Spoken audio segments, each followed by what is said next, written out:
Alright, recording. What's up, everybody? It's me again. Oh, man. Hold on. Short guy problems. So, rolling my jeans back down. Rolled them up because I'm short, and I step on the back of them because I'm a frickin' hobbit. And, gotta roll them back down. So anyway, yeah, there's a tip for today. Don't ride with rolled up jeans on a sport bike, because some of these pegs have got this tiny little nub that sticks down at the end of the peg. I believe, people will probably be like, I can't believe you don't know what that is. It's to prevent, I don't know, them... Not to prevent dragging, because it'll be the first thing to drag, but maybe from damaging the peg or something, or allowing it to fold up without digging in. Who knows? Somebody knows. I don't. Anyway, the point that I state this fact is,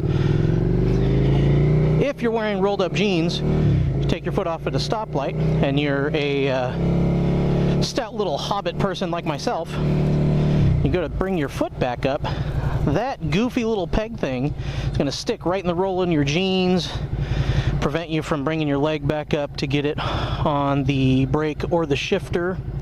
Either side, doesn't really matter. Usually I find it's on the brake side, but I usually kind of cover the shifter side when I'm at a stop. My turn. Whee! And so yeah, rolled up jeans, no bueno. I am on a ride home from work, from visiting one of my offices. Sorry, sir, I was already going. You shouldn't be in the middle of the street. Yeah. Anyway, I am headed home from visiting one of the offices and doing my work day. Got a bunch of stuff done, feeling super productive, and it was a great day. Yeah, no complaints. I always like when I have a good day. Hadn't seen some of these people in a while. It was a good visit to catch up with them. Got a lot done, and got to meet a friend I hadn't seen for a while for lunch for super quick because meetings ran long. Anyway, that was good. It was a good day overall. Now I'm riding back home. It's a beautiful day. I might take the scenic route and hit PCH. Sorry to snort in your ear.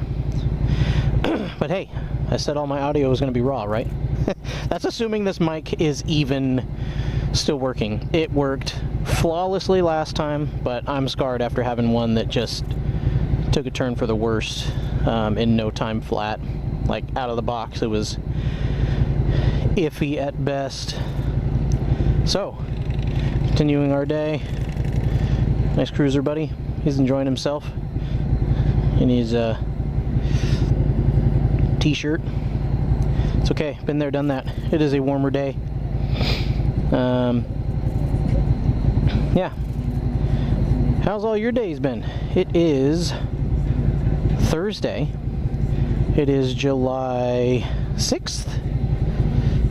They are grooving in front of me. Yeah, send it. Go for it.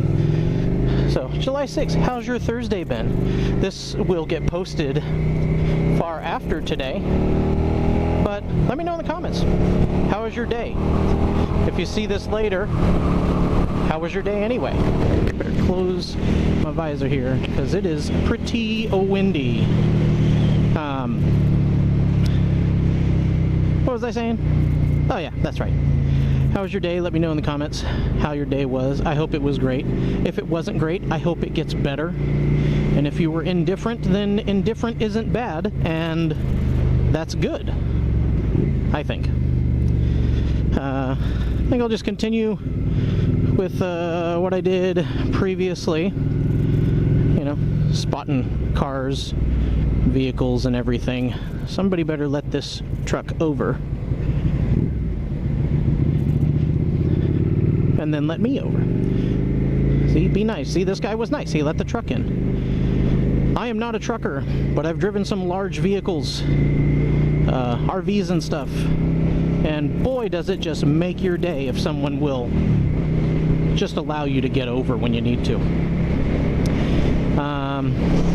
Yeah, so continuing on, spotting cars and bikes and stuff like that, and incessant rambling. I also realized that the last video I shot, I was in the middle of telling the story where my CB300R went. It was for sale, and then I was getting to where that exactly went, and then I got sidetracked like a dog seeing a squirrel. I am a simple human with a lizard brain. Wow, that merge came out of nowhere. Sorry, sir. Thank you for letting me by. I know I probably just look like an asshat, but oh, sorry, look like an idiot. Man, I gotta censor myself better sometimes. Anyway, so CB300R, it was for sale because I purchased this bike. Did I take the lens cap off of this thing? Yes, I did. That would have been stupid. I probably would have posted that anyway because that would have been funny. Oh man, that would have been great. Great blooper. So I was selling the CB300R, had it listed, had intended on selling it, you know, offset the costs and whatnot. And then I got a message from somebody that was after that particular model. It's a rare model, at least out by me. I saw maybe one other one when I owned it. I mean, it's the same engine and setup as the CBR 300s. So mechanically, it was all over the place, but aesthetically, it was not, because that is less people pick it. I don't know why. I honestly got more compliments on that little bike than I have on any bike I've ever ridden. It was a great little bike. So this guy was after that particular model. I had the model, and he offered me a 2020 Honda Grom, which I had always wanted a Grom. I hadn't even ridden one. I just knew I wanted one because they were super cool, and they're a mini moto. I mean, anybody who's ridden motorcycles, dirt bikes, or anything, the miniature ones are always so much more fun. They are just a hoot. So I was immediately interested, so he offers me a trade and asked if I would be interested. I said, I don't know. I was originally going to sell it. I could only ride one bike at a time. However, you have a Grom, and they've always kind of piqued my interest. Then he sent me pictures of it, and sorry about that. He sent me pictures of it, and it had anything and everything done to it already that I would consider doing. Thank you, sir, for the heads up on the popo. Appreciate that. Pretty sure that's an R3.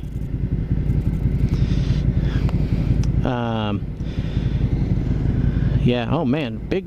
Is that what he's warning me about? That's like a SWAT vehicle. Damn. Alright. Anyway.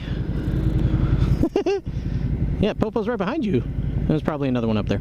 So, he sent me pictures of the 2020 Honda Grom, and anything I would have done to it was already done. Tail tidy was done. Exhaust, done. The bar end mirrors, I would have put 2 bar end mirrors on it. He only had 1. Sorry I wasn't going fast for you, sir. You can go up there and get them 5.0 for me. Go keep them busy, please. Yeah, had the bar and mirror. Oh, there's the other Popo I think he was talking about. And he did the aftermarket levers. It was red. It had the gold forks. And it only had 600 miles on it. So immediately, I'm like, woohoo, I am interested. But the Grom is not worth as much as CB300R, which I was like, okay, maybe with some cash on top of it, I didn't throw out a figure because I didn't know where this was going, didn't want to get excited or anything like that. And then he's like, yeah, cash on top of it, I was thinking $1,000. So 2020 Honda Grom plus $1,000 cash on top of it. And I was going to throw that figure out there and expect him to talk me down. So when he came out with that, I was like, done deal, man. So we tried to coordinate and get him to come out and pick it up. I ended up driving out and taking the CB300R out to him to do the swap, because he was really trying to make it work. And he was running into dead end after dead end. His truck was dead, trans was out, and none of his buddies had trucks. And he was super interested in it because he had friends that were riding bigger bikes, and he was on the Grom. He's like, so every time we go on rides, I stay behind. You know, he loved his Grom, but he needed something bigger, but not crazy. So I'm like, well, CB300R is exactly that. He was riding with his girlfriend, you know, down to the beach and whatnot. Nothing crazy again. And yeah, so long story short, we did the swap. I got it home. And oh yeah, he had upgraded sprockets and everything on it too. So went, test rode it, fired right up, sounds good, looks clean. He took great care of it.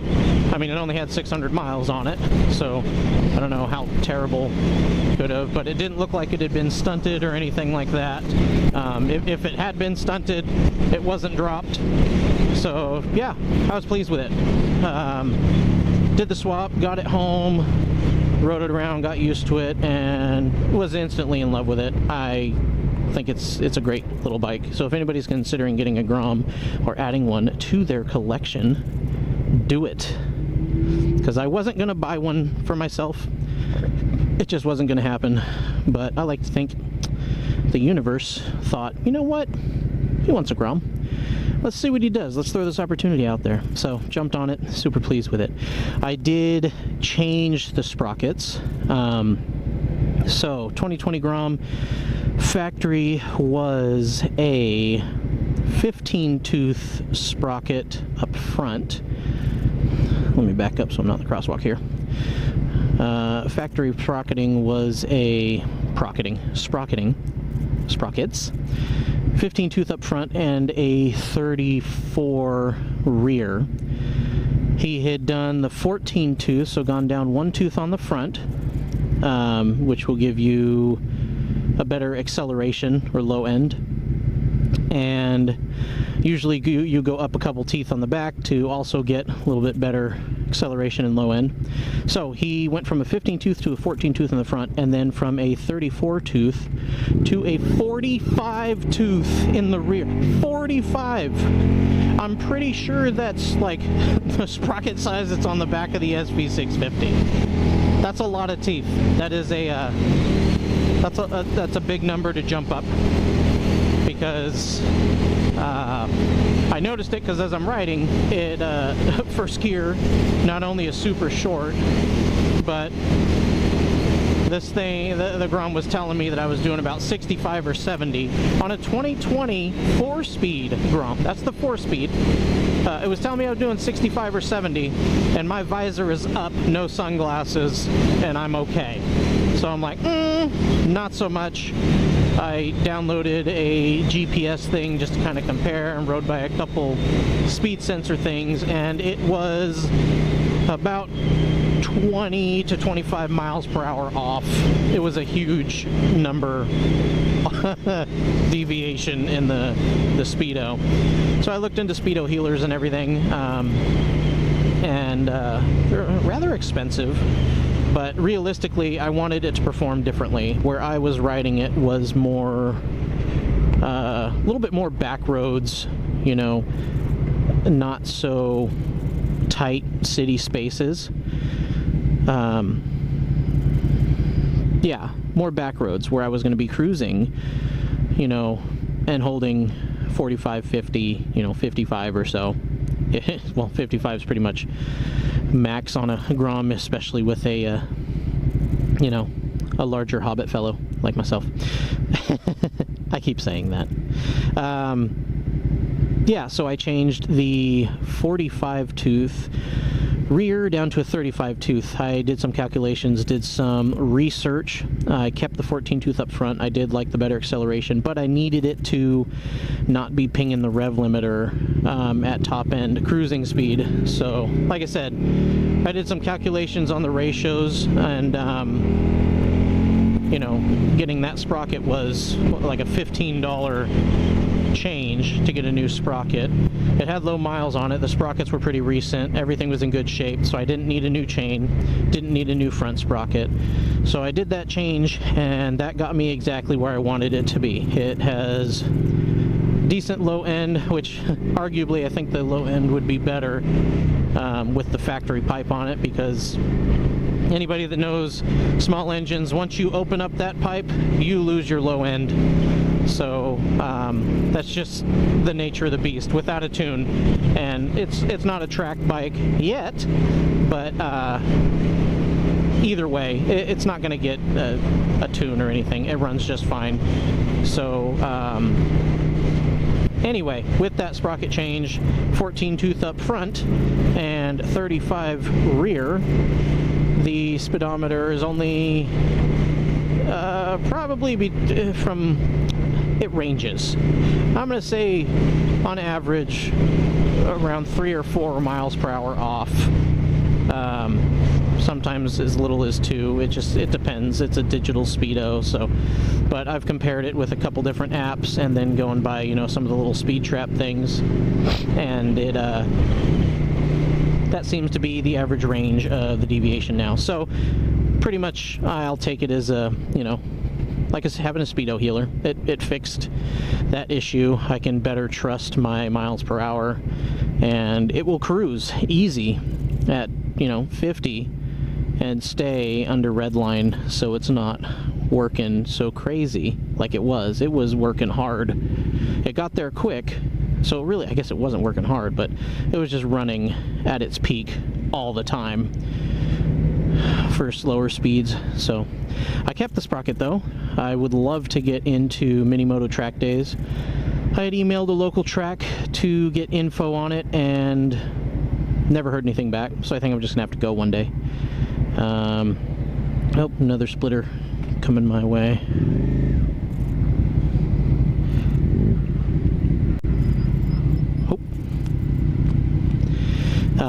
Anyway, yeah, so that's all about the Grom. Yeah, ended up doing a trade. Didn't think I was going to have a trade on my radar, and ended up doing a trade. So that's great. Love it. Get a Grom. I have secretly been training my son to learn how to ride passenger on a motorcycle. He is 7.5, and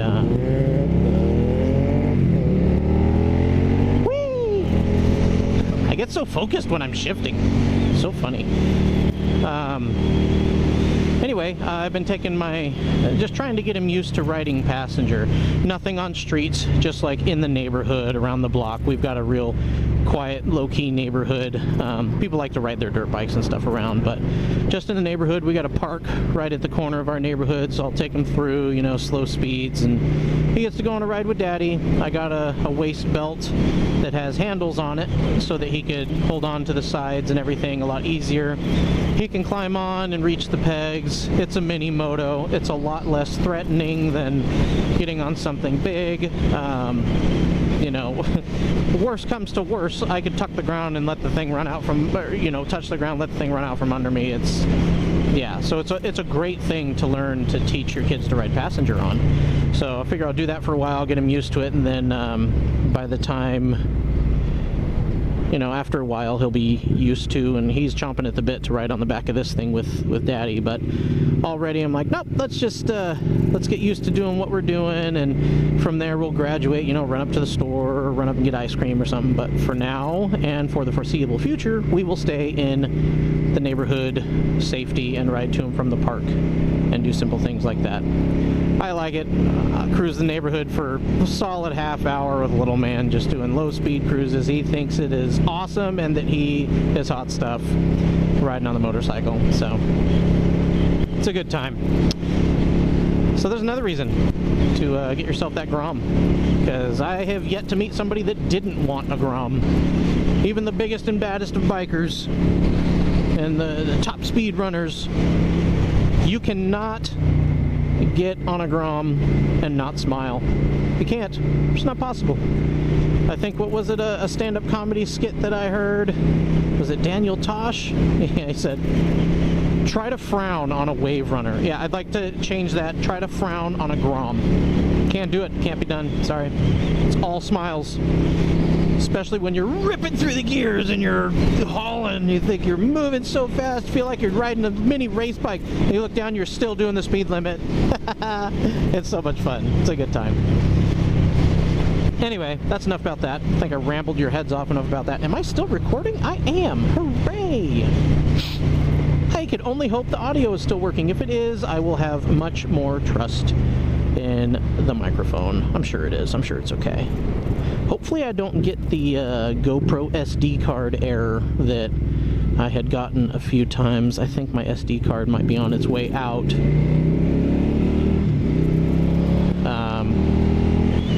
Sorry. Always like to pay attention when I'm filtering or splitting lanes, whichever you like to call it.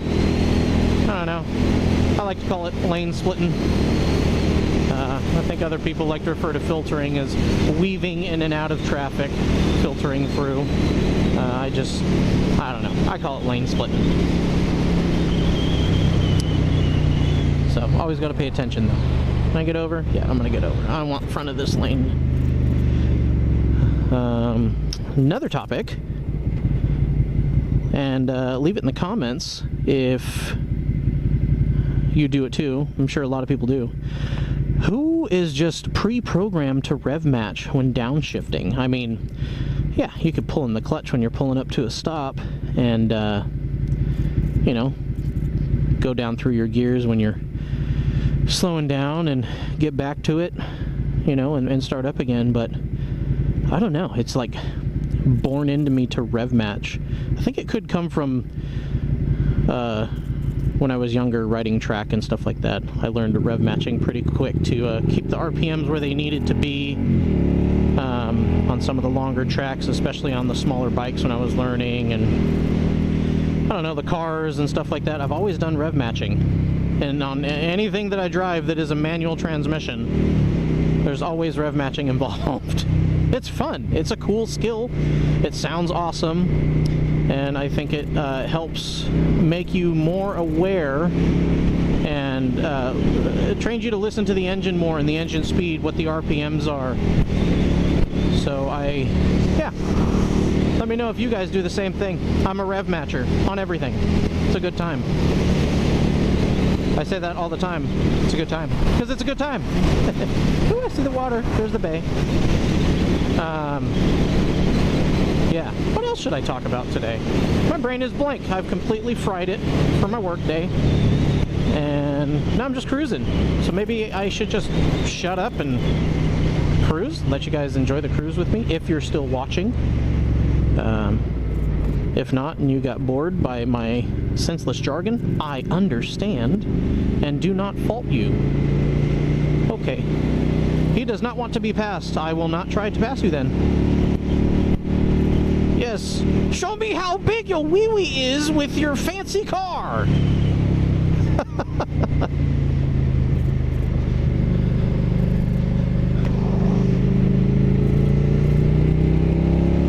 Whee! I'm back on PCH. I love PCH. I love it. I love it. A cruise down by the ocean always frees the mind. There is Newport Dunes Campground. Anybody in the Newport area or is looking for a place to camp by the beach, the Newport Dunes Bay is a great place. Got water stuff out in the middle of the bay for the kids to play on. It's a good time. You're super close to the water in the bay. I would highly recommend it if you have, I think it's a little known secret, but I am also an aquarium nerd. Did you know? Pay attention, there'll be a test on it later. if you have stand-up paddle boards or a kayak or something, I would very highly recommend, if you're staying at Newport Dunes or if you just go for the day, get on your kayak or your stand-up paddle, go out through the bay under their little bridge, and you'll get to some really calm water on the other side. And there is, I don't know if it's a science center, nature center, something, but you can go right to the banks there, like where the land comes into the water, and it's super clear. And if you go real slow and just kind of sit there, kind of glide through there in the shallow end, look straight down, and all the stingrays will be swimming underneath you. They won't even get out of your way. They'll just be cruising. Tons of them. It's so cool to see. And if you sit still and pay attention and look on the floor, you'll see all the stingray footprints. At least that's what I call them, stingray footprints. And it'll be these big circles in the sand where they bury themselves, and then they jump out of the sand when they get scared or smell food or something like that, and they'll swim away. So it'll just look like little craters all over the place. The floor, it looks like giant Swiss cheese. But yeah, super cool. There are tons of these stingrays. Fish will be swimming underneath you and everything. It's very relaxing. It's very calming. So if you're into that sort of thing, take a ride to Newport Dunes and go get in the water and go have a look-see. Another hotspot recommendation. Listen to these people honking at each other. Everybody's so angry. You're angry because you're in a car. Get a bike. Much more fun. Oh, those new electric Porsches, they're 4 doors, but they are very sharp looking. I will say that. They are nice looking. Boo. Window shopping. Here we go. Newport Beach Ferrari. Awesome. Beautiful. And there's Maserati dealer. Very nice. It's a nice. I like you. I'm an idiot. Ooh, new Corvette. Porsches, Bentleys. Porsches and Bentleys and Vets. Oh my! Not sure what that's going to be. Was something. I can't even remember what it was. Gonna do a little bit of splitting on PCH down here by the harbor. Oh man. See, I get you wanted to debadge your truck, but now you have holes in the back of it. And that's not a good look for anybody. Put the badge back on. Maybe keep the badge and paint it white. Just my take. That's what I would have done. I can only assume that he went to debadge it thinking that there was nothing under it, and then realized, oh no, there's holes, and at that point the damage was done.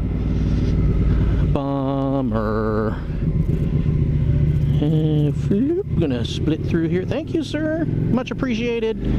You are a gentleman and a scholar.